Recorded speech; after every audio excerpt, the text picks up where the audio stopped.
Hi అండి. Last వీడియోలో నేను జాతరకి వెళ్ళానని చెప్పాను కదండీ! ఇంకా మేము లోపలికి దర్శనానికైతే వెళ్ళాము. మనకి ఎండాకాలం కదండీ ఇప్పుడు. అందుకని పైన మొత్తం ఇట్లా కప్పేశారనమాట. నార్మల్ డేస్‌లో వస్తే మాత్రం ఇలా ఏముండదు. ఓపెన్‌గానే ఉంటుందనమాట. మేము లోపలికెళ్ళినప్పుడైతే మేము టికెట్ తీసుకోకుండానే వెళ్ళామండి.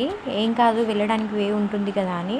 కానీ లోపలికెళ్ళాక తెలిసి వెళ్ళకుండా జాలి వేశారని టికెట్ తీసుకుంటే లోపల ఎలా ఉందని తెలిసింది. అందుకని మా వారు ఇంకా తర్వాత మళ్ళీ రిటర్న్ వెళ్ళి తీసుకొని అయితే వచ్చారు. మేమైతే రథం ఊరేగింపు అయిపోయిన నెక్స్ట్ డే వెళ్ళాం కాబట్టి అంతమంది అయితే ఏం లేరండి. లేదంటే చాలా రష్ ఉంటుంది. నేను ప్రతిసారి ఇలాగే వస్తానండి.